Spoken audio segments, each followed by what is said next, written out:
You can't change what's happened. The only thing you can control is how you deal with it. Riley Sager, Final Girls.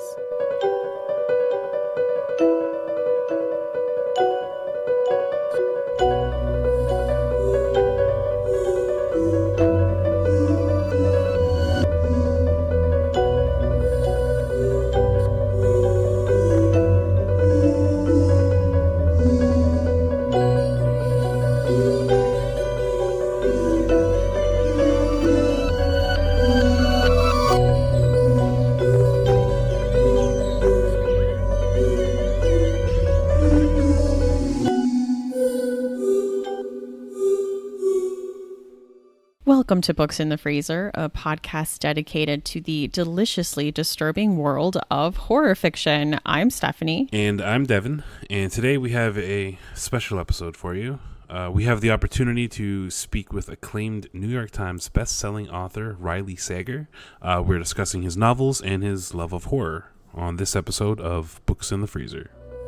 This episode of Books in the Freezer is brought to you by Audible. This podcast wouldn't be possible without audiobooks. So if you want some spooky stories told by some familiar voices, try Stephen King's Pet Sematary, read by Dexter's Michael C. Hall, or The Dead Zone, read by James Franco, or podcast favorite Joe Hill's Nosferatu, read by Kate Mulgrew. For a free audiobook and 30-day trial, go to audibletrial.com/booksinthefreezer. Happy listening. We are here with the New York Times bestselling author of Final Girls, The Last Time I Lied, and the recently published Lock Every Door, Riley Sager. So Riley, thank you so much for taking the time to talk with us today. Thanks for having me. I have read all of your books. I just finished Lock Every Door and just absolutely loved it. And that is just, it so blows my mind. One, that people are reading my books, and two, that people like them.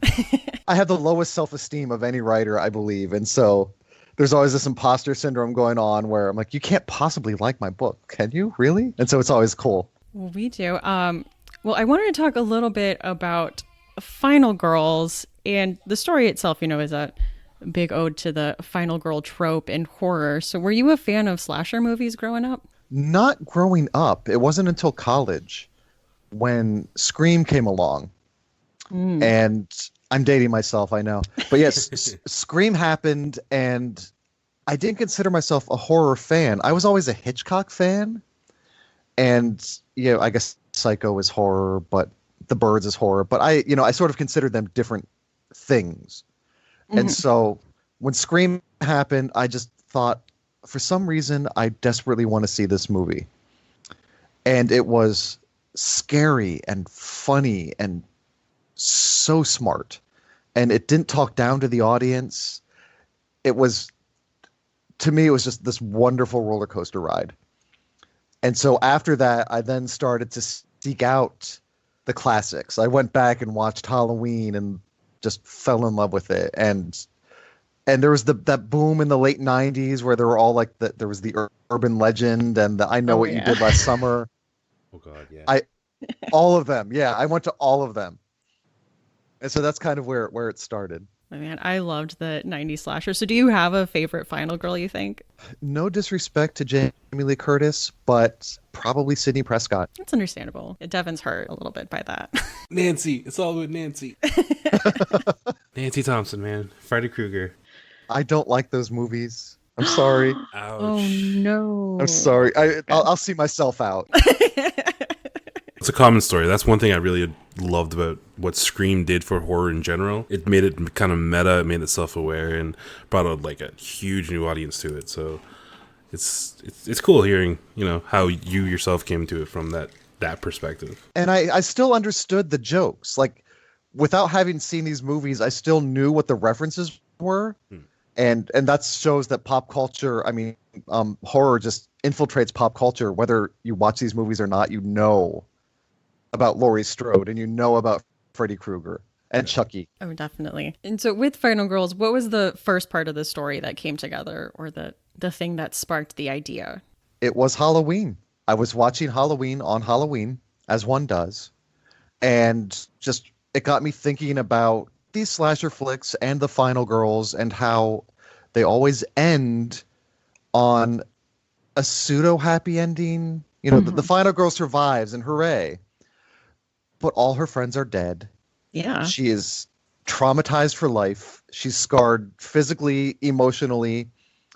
And how does one deal with that? And 10 years later, I didn't want to be like, oh, and now the killer's back. I wanted it to be some other threat.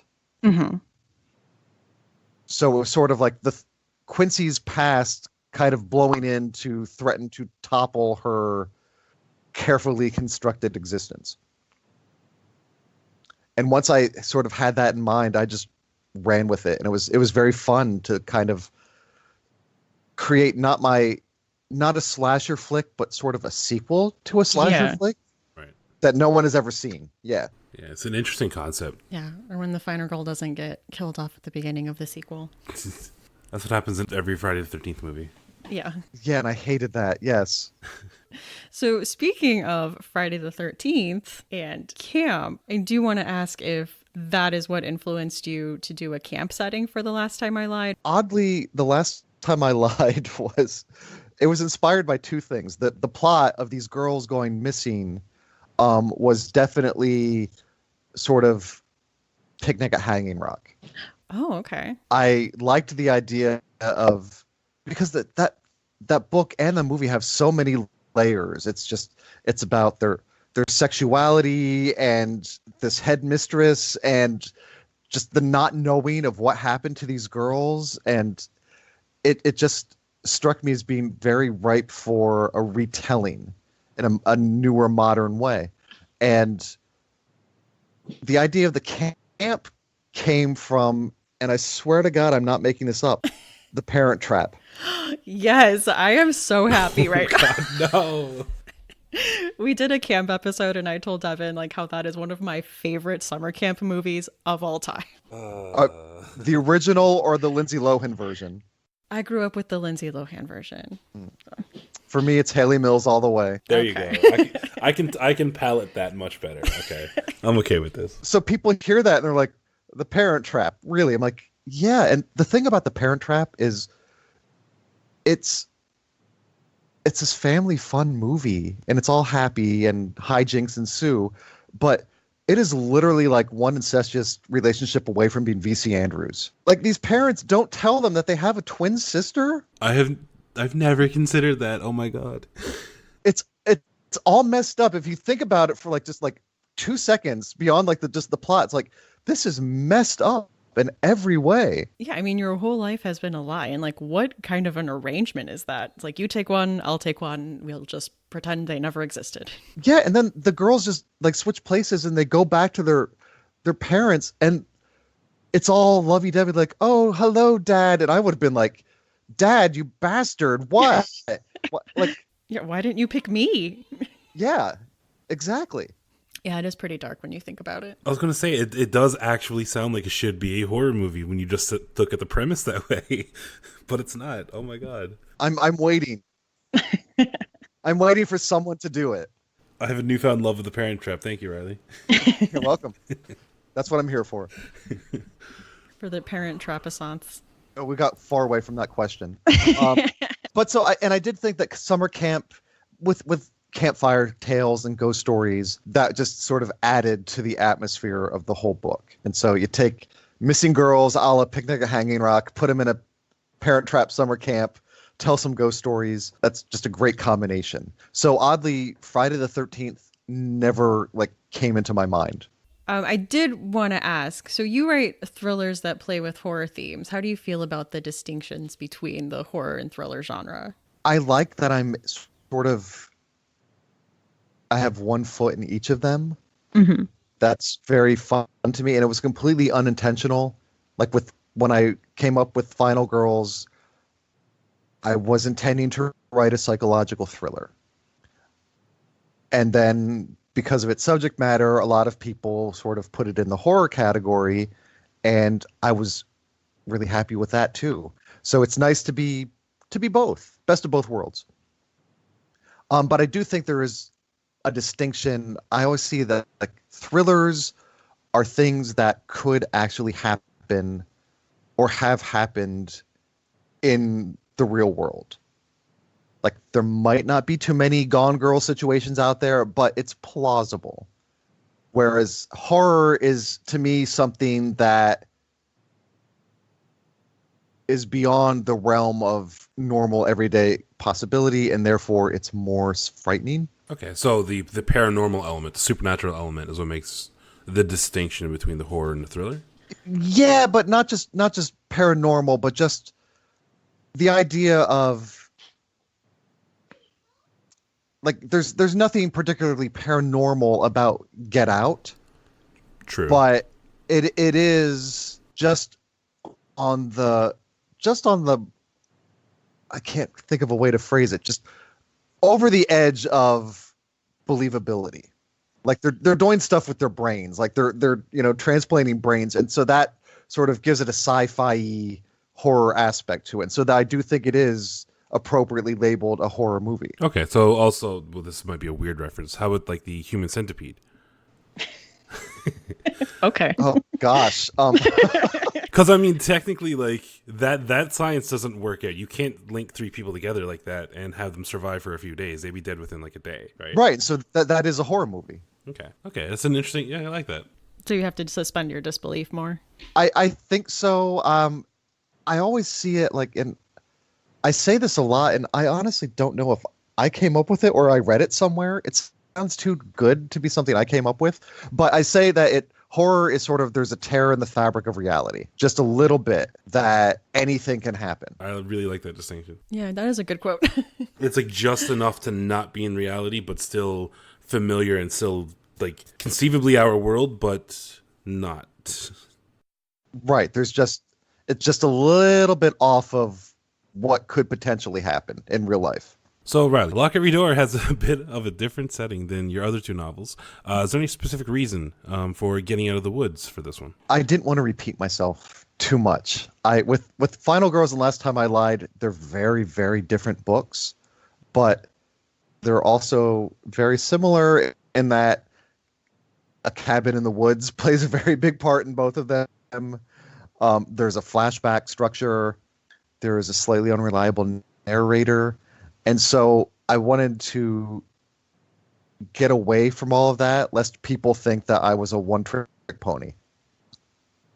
And so it was very intentional to just get out of the woods, go into the city, have most of it take place in this one single location, the Bartholomew, and have a narrator who is very trustworthy. She's not lying to us at any point. She might be confused by what's going on, but considering what's going on there, that's pretty understandable. So those are my rules that I kind of set out for myself when I was writing the book. And the Bartholomew, is that actually inspired by a real life building, or is it just completely fabricated? It's my fanciful, scary version of the Dakota. Because if people familiar with that area, like, I don't give an exact street address, but just from the description of Central Park out the window of the Bartholomew, it's pretty much like the Bartholomew is located like right where the Dakota is located. So like a New Yorker would know. Oh, yeah, they would totally know. And I knew I couldn't use a real life building like the Dakota for legal reasons and such. So right. I had to create one from scratch, and it was a lot of fun, to be honest. New name, new coat of paint, and all of a sudden you have a new building. Well, I imagine like a real life building wouldn't want to be accused of the stuff that's going on in there. Exactly. Yes. And when I got the name, the Bartholomew, I'm like, that's a perfect name for this, because it's kind of old timey. It sounds kind of biblical. It just worked in many ways. And then I was terrified of, oh God, what if there's a real Bartholomew in Manhattan? And so I had to like make sure that there wasn't, because no building would be associated with what goes on there. Oh no.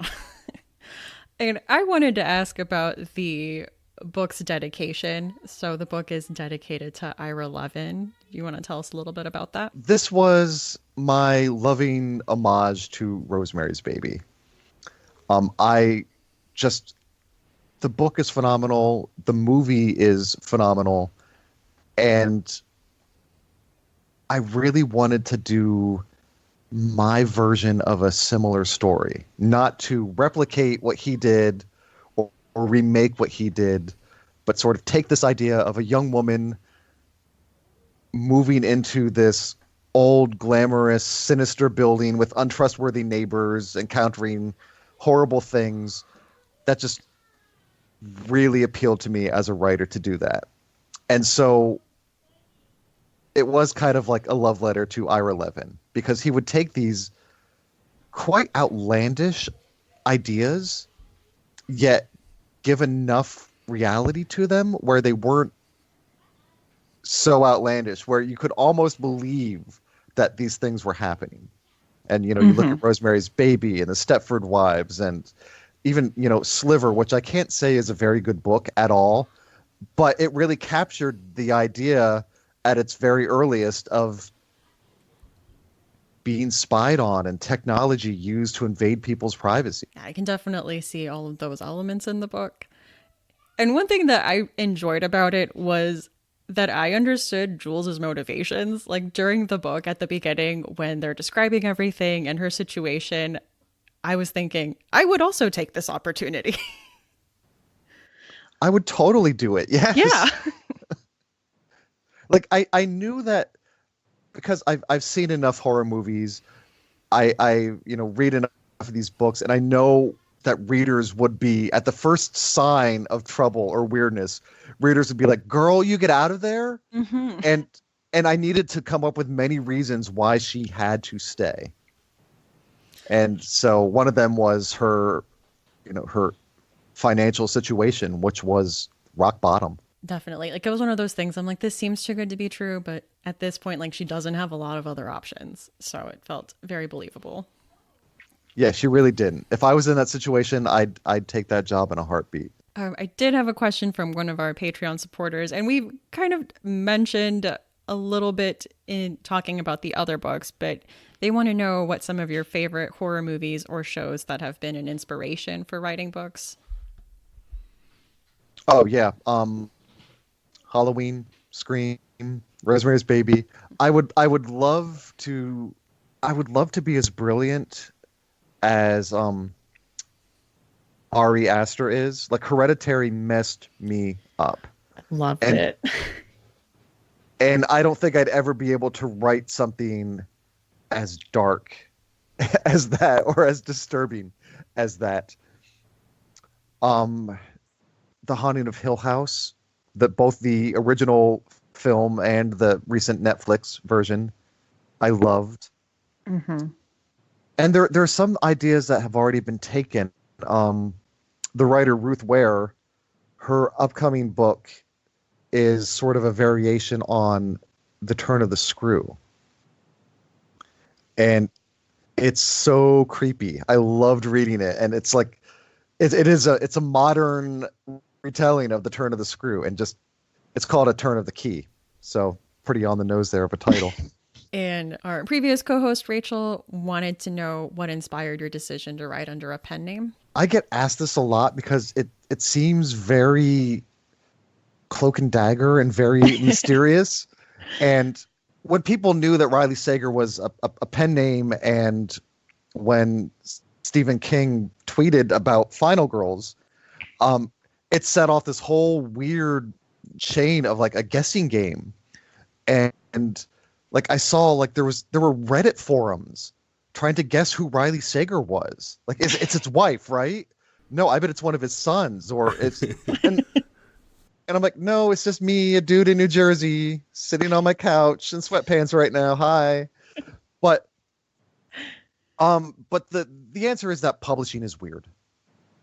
And I had published 3 books under my real name, and they just didn't get any publisher support.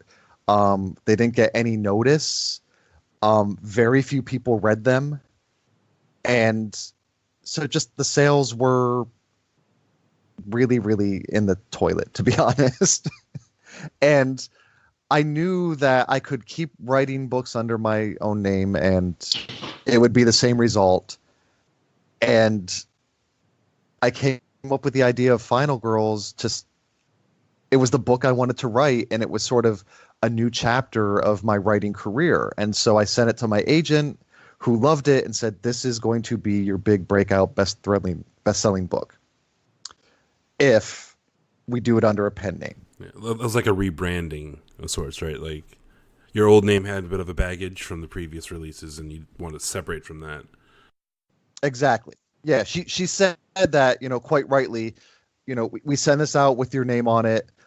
Every editor is going to go and look at your past sales figures and treat it as another book by this guy who hasn't sold very many books, instead of, yeah. So it was just totally like a fresh, clean slate. Let's start over and see what happens. And what happened is pretty cool. Yeah. I love hearing about the industry as much as I love hearing about books. Yeah, the industry is really hard to navigate and understand, and still I don't quite understand half of what goes on or why.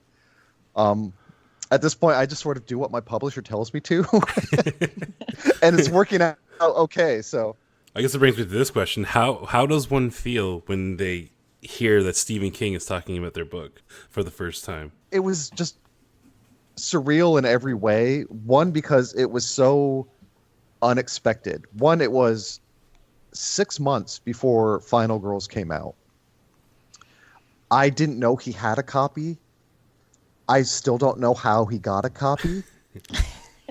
And so the last thing you're expecting is to see Stephen King tweet about how great your book is. Like that's something you never think would occur. Like if aliens landed in my backyard right now, I'd be expecting that as much as I expected like this tweet from Stephen King. It just was so utterly weird. And I didn't even know about it at first. It wasn't until a writer friend of mine sent me an email going, "Hey, I just saw Stephen King's tweet. Congrats." And I'm like, what is going on? And so I ran to Twitter and I looked, and just at first there was like some jumping up and down and cheering. And then I needed to just sort go outside and be alone. And I'll admit, like, yeah, I cried a little. Just sort of this, like, it was like this cathartic, like, they were joyful tears, but it's just like I didn't know how to process it. And so that was like the first thing, was like just weeping with joy a little. Yeah. I can only imagine. Oh, and I wanted to ask if there are any adaptations in the works for any of your books, and if you're allowed to talk about them. There are, and I finally can. Ooh. All three have been optioned. Oh, wow. There's a Final Girls movie in development. I don't know much. I don't know how I mean, I know there's a screenplay. They're like, "Would you like to read the screenplay?" And I said, "I'll pass," because I don't know how I'd feel about that. Oh, really? In terms of all these adaptations, I'm sort of the mind, I don't know how to do this. You guys do know how to do this. So go forth and create this thing and jump through the Hollywood hoops you need to jump through. And I wish you all the best. And if you have any questions, I'm here to answer them. With Hollywood, is you never know if these things are ever going to get made. So while having them optioned is awesome, and I'd love to see all three of them turn into something, I also know that the reality is that very often they don't, for so many reasons. And so, yeah, the Final Girls, there's a movie in development.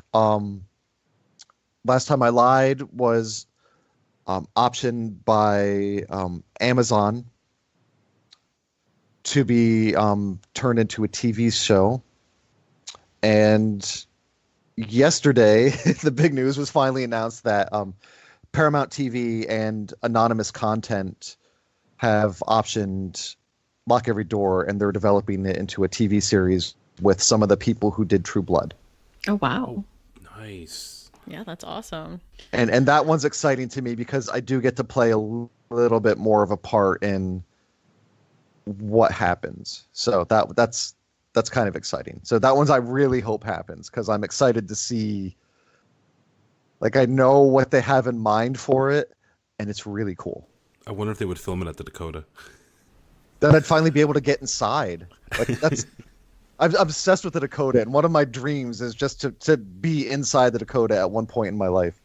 Man, for Final Girls, I just want a lot of shots of beautiful desserts. I wanted Quincy to have, like, what kind of job would a final girl have that's completely opposite of what you would expect? And so I thought baking blogger would be perfect because it's just, it's so pretty and fake and sweet. And it's just this mask that she has on. Oh yeah, I loved that part of it. Now we do just a quick segment, a quick this or that, where you choose one option or the other. So I know we talked about this earlier in your thoughts on these movies, but I do have to ask, Freddie or Jason? Jason. Wow, I think that's a first one for Yay. Jason. Right. I never found Freddy Krueger scary. I don't disagree. I do not disagree at all. So just the man in the hockey mask just with the machete is not saying anything is far more frightening to me. I do like Freddy as a character, but yeah, I think Jason's more intimidating. Coke or Pepsi? Coke. Oh, wow, we have none for Pepsi so far. That is not true. We have one for Pepsi. Did we? It's me. It's me. Okay. All right, dogs or cats? Dogs. I'm allergic to cats, so right there is. Okay, so that was already. Stephen King's It, original miniseries or 2017 remake? I think we need to see the second part before we can truly decide. That's true. Okay, how about Tim Curry or Peter Skarsgård? Which Pennywise? Skarsgård was pretty darn frightening. True. I can't have it a tie. I need to choose. Yep, you need to choose. Tim Curry, because he's a legend. Thank you. You're right. All right, cool. That's the one I grew up with. He haunted my dreams for years. Cake or pie? Ooh, pie. Good choice. And finally, iced coffee or hot coffee? Hot coffee. Always. I'm also team hot coffee. Yeah, I love coffee. I love tea. I do not like iced tea at all. And I rarely have an iced coffee, even if it's like 100 degrees out. There's just something about a hot cup of coffee. Yeah, there really is. It's just it just soothing. And finally, we have our chilling obsession. So Riley, is there anything in horror you've been enjoying lately? It's not horror per se, but it's about horror, and it is Los Spookies on HBO. Okay, I have been debating whether to watch that. So what is your pitch to me to get me to watch it? It is just so much fun and so joyful. I liken it as a reverse Scooby-Doo directed by Pedro Almodovar. What is it? It's in this unnamed Latin American country. And so I love it's subtitled. It's in Spanish and it's subtitled in English, but then when they're speaking English, it's subtitled in Spanish. And it's a group of friends that sort of fall into a business of making things seem haunted. Oh, interesting. So unlike Scooby-Doo, where they're unmasking people in rubber masks and being like, oh, and this floating thing was done by levers. They're the ones putting on the mask and doing the floating with the levers. So the anti-Scooby gang. Yes. Cool. It's done in such a deadpan kind of surreal way that it's almost like a telenovela. And it's I've never seen anything like it, and it's delightful. Oh my gosh, that's awesome. Okay, so I will have to watch that now. I'd never heard of it, and you definitely got my attention. Yeah, it's on HBO, but it's not one of their big things. So I think they're just sort of like, this is here if you want to watch it. We'll advertise season 3 of divorce instead, and so it's a shame. All right, so we will get more people to watch Los Spookies. Hopefully, yes. It's so good. So my chilling obsession is a movie that came out this year. It's currently available on Amazon Prime, and it's called Braid. And the simple synopsis that's on IMDb is 2 wanted women decide to rob their wealthy, psychotic friend who lives in the fantasy worlds they created as children.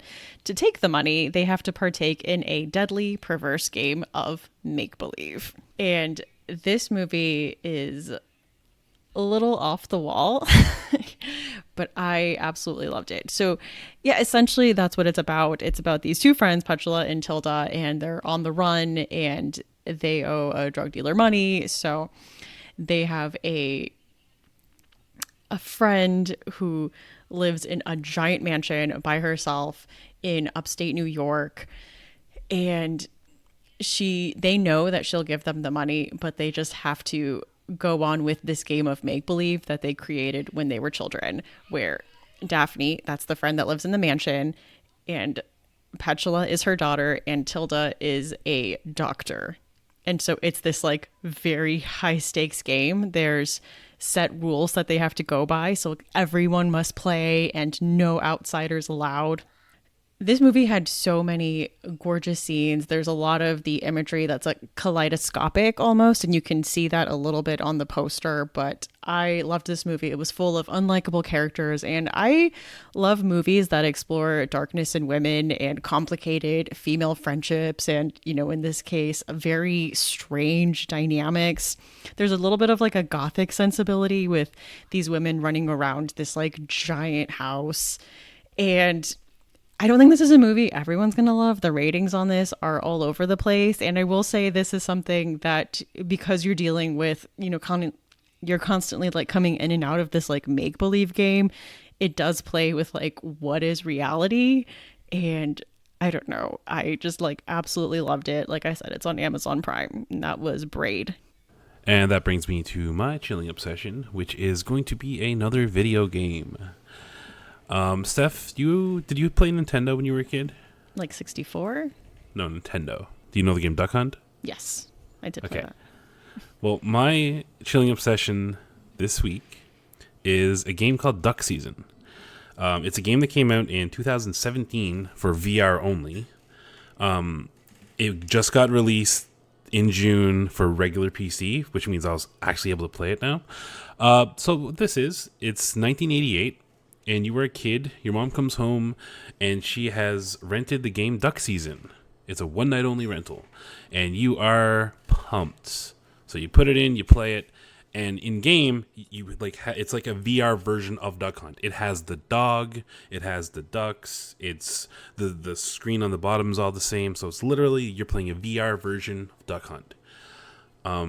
Sounds kind of innocent until you get further into it. This is a chilling obsession because the dog is not an animated, like, bipedal dog. It's literally a guy in a suit, and he's creepy as all hell. And as you binge through the story, as you play through multiple rounds of Duck Season, the lines between reality and the video game kind of blur. And without going to spoilers, let's just say the dog is a little more sinister than he appears to be. It's one of the creepiest games I've played in a long time. It's very short, it's very affordable, and it's amazing. And if you've ever played Duck Hunt, you know you wanted to shoot that dog so many times. so many times. And you can do that here. You literally take your rifle and you shoot him. It's amazing. But yeah, it's literally probably one of the creepiest games I've played in the past couple of years. So I'm giving it my highest recommendation I can for a video game. And that's my chilling obsession, which is Duck Season. Thank you so much for taking the time to talk with us today. Thank you so much. All right, it's book club time. New month, new book. And this month was a Patreon pick. And so this month we had a choice of 4 novellas, and our Malevolent Spirit or $5 Patreon supporters went and voted for the book this month. And they voted for, drumroll please, Blanke by Keelan Patrick Burke. It sounds good, and it'll be a bit of a respite after the tome that was assigned last month. I have apologized to the patrons, and let me apologize to the listeners in general that I was a little unaware of how long No One Gets Out Alive is.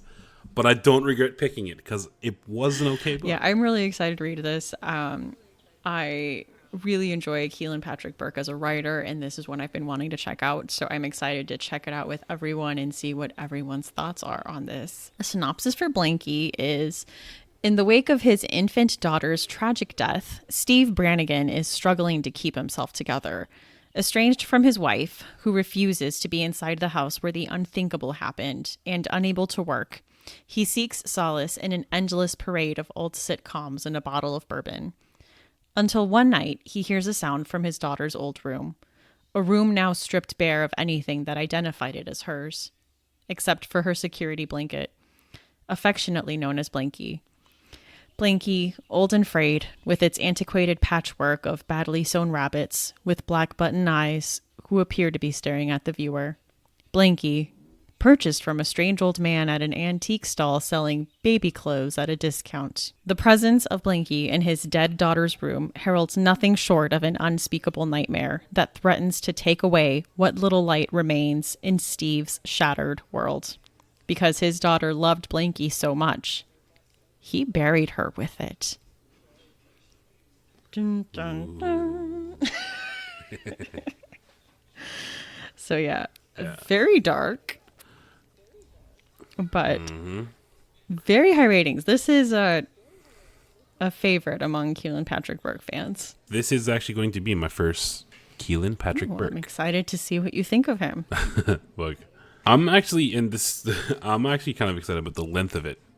Not so much because we just read a tome, but I find what I learned from the book club when we did the short story episode or the short story live show, how we get so much conversation out of the smaller offering because there's so much more to dissect. With No One Gets Out Alive, there was so much, it was hard to kind of compress it into a single show.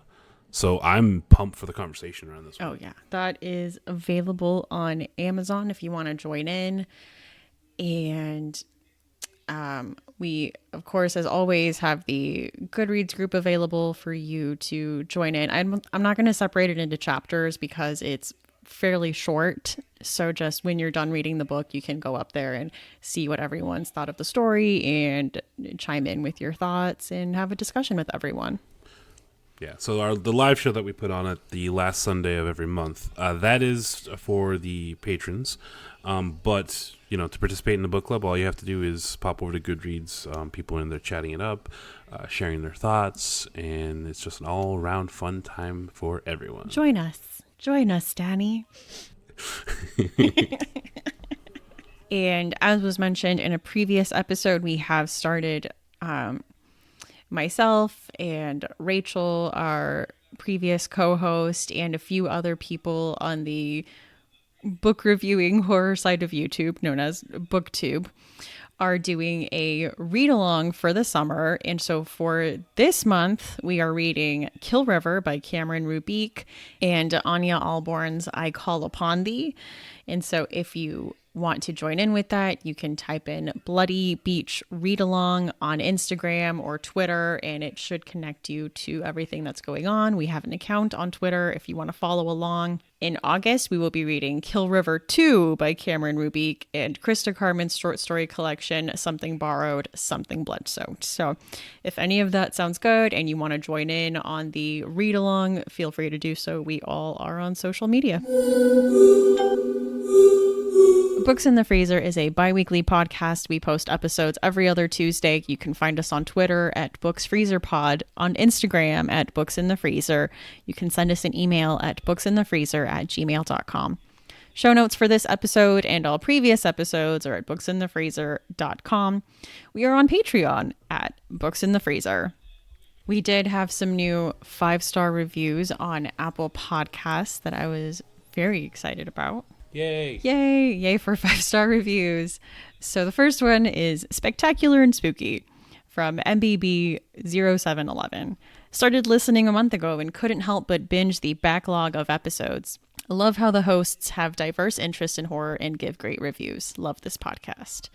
Thank you. Next one is Horror Fans Rejoice from Oops a Poodle. I have found so many great books through this podcast. Love it. And very useful podcast, 5 stars from Horror Lines. Knowledgeable hosts that will add to your to-be-read pile with books you may have never found otherwise, which is what we aim to do. So thank you so much for taking the time to leave those reviews. They really do mean a lot to us, and they help us out immensely. I am Stephanie. You can find me on Twitter at lady_Gagnon. That's LADY_GAGNON. Or on Instagram at That's What She Read. That's with 2 A's. Or on YouTube at That's What She Read. Just spelled normally. And I'm Devin. You can find me on Twitter at InsomniReads. Or you can find me streaming horror games on Twitch at Indie Insomniac. Or at Indie Insomniac. And a big thanks again to Riley Sager for giving us his time and speaking with us today about his work. Yes, thank you so much. Join us next time for Books in the Freezer.